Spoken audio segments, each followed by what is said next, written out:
Ça peut paraître con, mais ça faisait partie des films que j'attendais vraiment cette année. Et maintenant que je l'ai vu, je me demande vraiment comment ça a pu être possible. Bonjour à tous, je suis la Critique Masquée, bienvenue dans cette critique à chaud de Fast and Furious 2.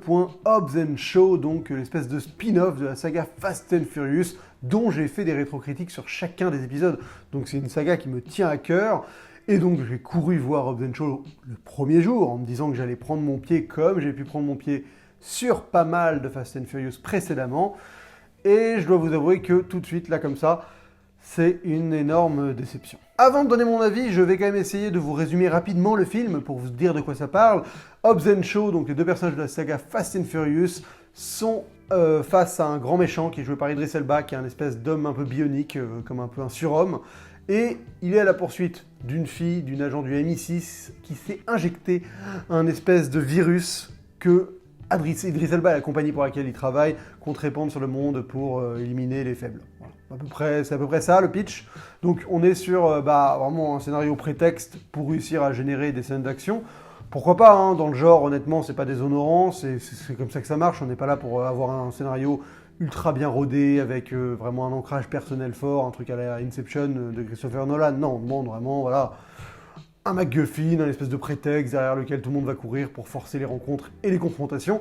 Donc pour le coup, c'est ce qu'on a, mais c'est le premier point que je voulais aborder, c'est fait avec une extrême paresse. C'est-à-dire que oui, ok, tout est prétexte pour générer des scènes d'action, mais il y a un moment, vous pouvez un tout petit peu mieux bosser votre scénario pour que les rouages soient un peu moins visibles et qu'il n'y ait pas des espèces de ultra grosses facilités qui sautent aux yeux quasiment toutes les séquences, quoi.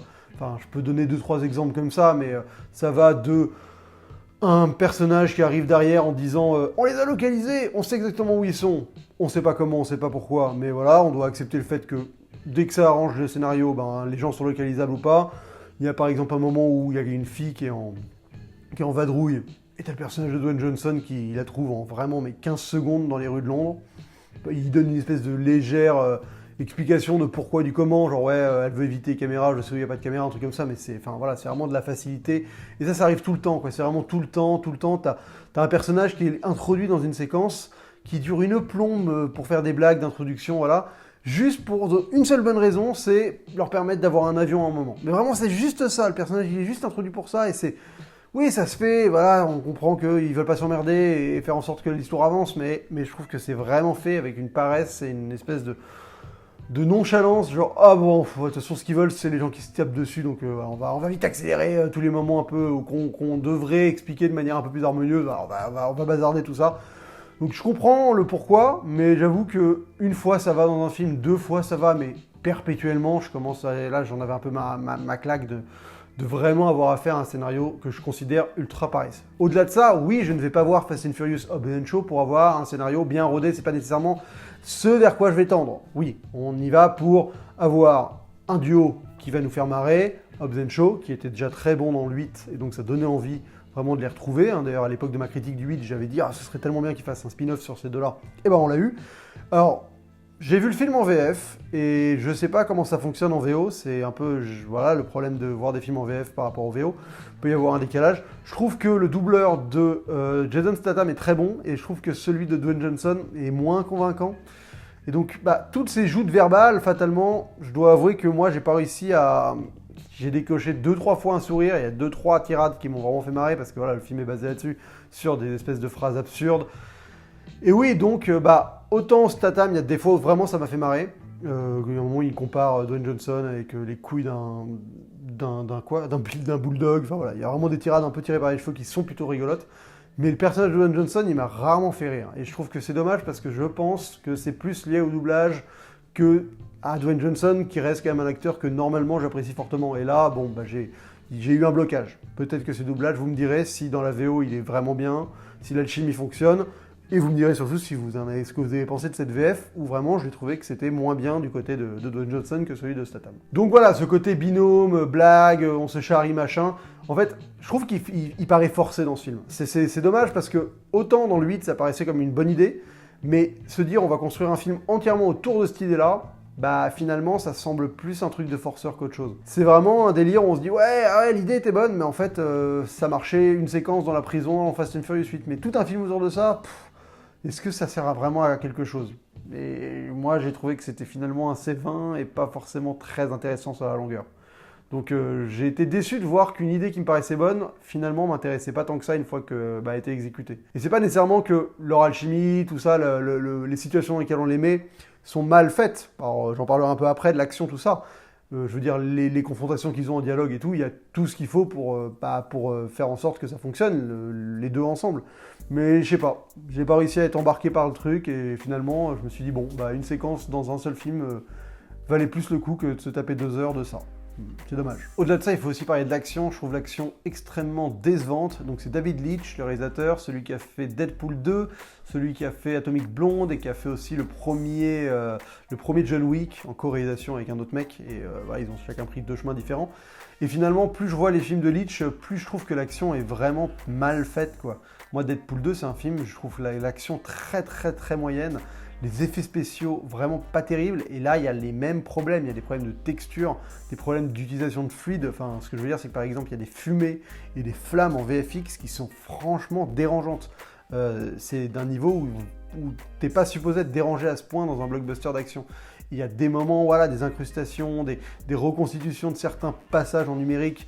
Il y a toute une séquence où ils descendent d'un immeuble en rappel, et il y a des plans dès que tu t'approches des comédiens, ça passe pas quoi, il y a vraiment un effet qui fonctionne plus. Tout le climax de fin, que je vais pas dévoiler dans cette vidéo, mais il y a aussi des moments où vraiment tu vois le passage au plan SFX et les plans qui sont faits un peu en prise de vue réelle. Enfin, il n'y a pas une espèce d'harmonie parfaite à l'image dans les séquences d'action, ce qui fait que c'est quand même problématique. Tu fais un film d'action où il y a beaucoup d'effets spéciaux, et ça fait partie de ces films où je les ai sentis. J'ai senti les moments où ça passait en effet spécial, et d'un coup on rebascule sur de la cascade réelle. Et ça crée une espèce de dichotomie qui te sort un peu du film. Fatalement, t'as un moment, t'as une cascade, tu te dis c'est une vraie voiture. Ah non, là ça se voit que c'est un mec devant un fond vert. Tu vois, voilà.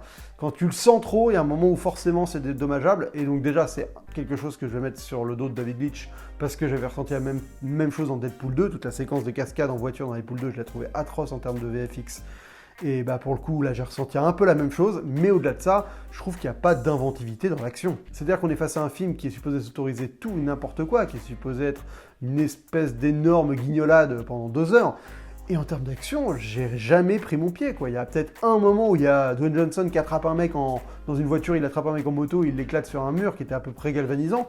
Mais le reste, franchement, c'était très très moyen, quoi. Il n'y a rien. Visuellement, il n'y a pas de manière de filmer qui vraiment te fait dire genre waouh, ça c'est classe, quoi, tu vois, à la manière d'un Atomic Blonde, où au moins au milieu il va te mettre un gros plan séquence totalement faux, mais qui a au moins un peu de gueule. Là t'as jamais ce moment genre waouh, c'est énorme. Les idées, donc ce qu'on appelle les set pieces en anglais, qui sont donc l'enchaînement des espèces de grosses situations d'action, il n'y en a pas une seule qui est vraiment genre dingue, genre à la limite, tu vois, un truc comme Fast and Furious 8, c'était pas bien filmé, c'était pas bien réalisé, mais tu pouvais rigoler en sortant de la salle en disant « Ah, j'ai vu une avalanche de voitures zombies, quoi. » Voilà, c'était grotesque à ce point-là. « Ah, j'ai vu des voitures se battre contre un sous-marin. » Là, si je résume les situations, c'est vraiment pas folichon, quoi. Je vais pas le faire pour pas vous spoiler le film, mais il y a rien où je me dis genre « Ah, j'en rigolerai avec mes potes plus tard, rien que de vous raconter ce qui se passe, quoi. » Non, c'est vraiment... Oui, alors le climax essaye d'être un peu comme ça, mais même pas, quoi. Il y a un côté peut-être limite trop au premier degré à ce moment-là. Pas forcément dans l'agissement des personnages, mais même dans l'idée même de ce qu'il y a à faire, quoi, où je trouve qu'ils auraient pu aller beaucoup plus loin, et notamment avec ce méchant. Le méchant, c'est genre, il l'appelle à un moment le Superman noir, et le mec, j'avais envie d'avoir un Superman noir, un vrai mec qui a des super pouvoirs, quoi. Je pensais vraiment que ça allait partir là-dedans. C'était un peu ce que la bande-annonce nous vendait, et au final, c'est pas très bien exploité, c'est pas du tout exploité même, enfin, il y a un côté très... Il diminue vachement ce côté c'est un mec qui a des super pouvoirs, et c'est dommage parce qu'il y avait vraiment potentiel de te faire Idris Elba avec des super pouvoirs face à Dwayne Johnson et Jason Statham, quoi. Le mec, il aurait pu avoir des vrais super pouvoirs, enfin c'était à ce à quoi je m'attendais, et finalement c'est juste un mec qui est très fort, voilà, qui évite les coups et qui donne des grosses mandales, et qui est capable de d'avoir une moto un peu qui peut faire qui peut se tordre, enfin il n'y a rien de vraiment dingue. Et bon, c'est dommage parce qu'il y avait moyen peut-être de tourner les potards et d'aller un peu plus, pas forcément dans le bas les couilles, mais juste dans le encore plus extraordinaire et décalé dans l'action, de proposer des choses vraiment de l'ordre du vrai n'importe quoi jamais vu, quoi. Et finalement, c'est très balisé. Il y a une cascade, une des importantes du film, c'est quelque chose que tu as vu en plus impressionnant dans le film L'Agence Tourisque. Donc c'est pour dire que c'est quand même pas quelque chose d'extraordinaire. Enfin, quand tu penses à l'Agence Touriste, il y a des bonnes cascades dedans, il y a le truc du tank et tout. Mais c'est pas un film où tu te dis genre waouh, on a vu des choses hallucinantes qui qui seront jamais dépassés, bah au final tu reprends les mêmes choses en fait dans ce film-là. C'est dommage quoi. Enfin tu vois, c'est que le film a pas posé des bases et c'est pas dit on va vraiment essayer de porter l'action dans une nouvelle dimension d'absurde ou je sais pas quoi. Et donc je sais pas sur quel pied prendre le film, mais la finalité de tout ça, c'est juste que c'est finalement assez ennuyant en fait. C'est-à-dire qu'on est face à des personnages qui, bon, bah, sont pas forcément très emballants, qui n'ont pas des dilemmes moraux ou des dilemmes personnels ou des parcours vraiment intéressants. C'est-à-dire que le seul parcours du film, ça va être Hobbs & Shaw, ils se chamaillent tout le temps, oh là là, vivement qu'ils s'associent pour réussir à outrepasser leurs ennemis, quoi. Enfin, vraiment, c'est juste ça, donc tu vois le truc venir à 12 milliards de bornes. Il n'y a pas un espèce de vrai truc qui les retient, une espèce de vrai... un truc intime qui te ferait que tu t'attaches fondamentalement à leur parcours. Je pense que ils essayent de le faire, il y a des choses qui sont là pour ça, mais c'est totalement superflu et même, encore une fois, ça sent le forçage. Le méchant, c'est vraiment l'antagoniste de base. C'est un antagoniste, il a un plan, enfin il fait partie d'un plan qui est totalement prétexte et bidon, on est sur de l'eugénisme, mais genre sans aucune philosophie derrière, en mode genre on est les super gens du monde et on va tuer les super nuls et voilà on va faire un génocide et ça va sauver la planète. Enfin tu te dis bon voilà ok pourquoi pas les gars. C'est vraiment... Il y a un côté... Je veux bien les films bas du front, en fait, mais si tu fais un film bas du front, totalement, tu vas dans le fun total et dans l'absurde ou dans je sais pas, mais tu me procures une dose... Tu compenses l'aspect bas du front par un espèce de feu d'artifice d'action ou de choses totalement improbables qui vont m'en mettre plein la gueule. Et là, j'ai eu rien de tout ça. Donc fondamentalement, j'en ressors avec une grosse déception sur un film où j'avais des attentes parce que je pensais qu'ils allaient aller dans une direction sur laquelle finalement ils ont été très timorés. C'est étrange de voir un film qu'on avait fantasmé et d'être déçu parce que finalement on se rend compte qu'ils ont potentiellement fait ce qu'il fallait avec les personnages et tout, mais en fait il n'y avait pas grand chose à en tirer. C'était juste un film d'action un peu lambda. J'avoue que oui, tu mets un réal qui a peut-être un peu plus de talent pour filmer l'action, un peu plus en tout cas d'inventivité dans l'action, c'est peut-être ça qui manque, hein. C'est vraiment juste de l'inventivité, de l'ingéniosité, de la malice pour te faire des séquences d'action où tu te marres parce qu'il se passe des choses, où tu es vraiment surpris et tout ça. Tu me mets peut-être un autre réal, un mec comme Brad Bird aux commandes de ce truc-là, je pense que oui, tu t'amuses, vraiment. Là, David Leitch, il commence vraiment à prouver ses limites. Je trouve que c'est un réal qui finalement m'emballe vraiment pas des masses dans tout ce qu'il a fait et je me rends compte que ce que je peux apprécier dans John Wick, finalement, c'est quand je vois John Wick 2 par exemple, qui est très proche du 1, je pense que le mec était quand même pas celui qui avait l'esprit du John Wick que j'aime moi. Et donc au final il est parti ailleurs, mais je ne soutiens pas forcément ce qu'il fait depuis. Atomic Blonde c'était très beau, c'est le chef-op sauvait le film, donc c'est ça qui est bien. Là le film est pas très beau, il est pas très... Il y a vraiment beaucoup de... Voilà, enfin il n'y a même pas d'inventivité dans les scènes d'action, et alors dans les scènes de dialogue c'est encore plus plat, c'est vraiment du chant contre chant très statique, très posé, il y a un côté vraiment très... Ouais, on sent l'espèce de grosse production balisée avec des séquences de dialogue posées où on joue sur le charisme des comédiens, les séquences d'action avec beaucoup d'effets spéciaux pour compenser le fait qu'on n'a pas envie trop de se faire chier à faire des cascades physiques et de s'emmerder avec des vrais plans de caméra un peu compliqués à faire. Alors on enquille, on fait le produit emballé, c'est pesé, hop hop, bien marketé, avec la bande-annonce qui va bien, on met Idris Elba en super-héros pour faire croire qu'on learn de ce côté-là, et hop, et on te fait venir tout le monde le premier jour comme moi, et finalement on se fait tous un peu avoir. Et c'est un peu regrettable parce que je pense qu'il y avait quand même un petit truc et ils sont passés à côté, je pense, d'une franche déconnade. Donc grosse déception, écoutez, c'est regrettable.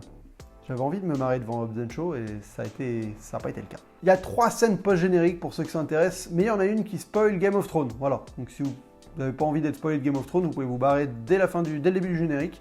Et par contre, vous pouvez rester jusqu'au bout, il y a encore les blagues qui continuent. Voilà. Mais voilà, c'est tout pour ma critique de Hobbs & Shaw, le spin-off de Fast and Furious. Au moins, il n'y avait pas Vin Diesel, et vu que j'aime pas Vin Diesel, c'est déjà ça. Je pense qu'à l'heure actuelle, un film sans Vin Diesel est souvent mieux qu'un film avec Vin Diesel. Voilà. Excusez-moi pour tous les gens qui aiment beaucoup Vin Diesel, mais j'ai arrêté de faire partie de votre club. L'homme est extrêmement antipathique pour moi. Voilà, écoutez, c'était ma petite critique à chaud de ce film. N'hésitez pas à partager cette critique, à mettre dans les commentaires ce que vous avez pensé du film, et à mettre un pouce vers le haut si cette critique vous a plu, un pouce vers le bas si vous pensez que cette critique n'est pas terrible. Voilà, ça arrive aussi. Et sur ce, on se retrouve pour une prochaine vidéo, et d'ici là, bonne toile!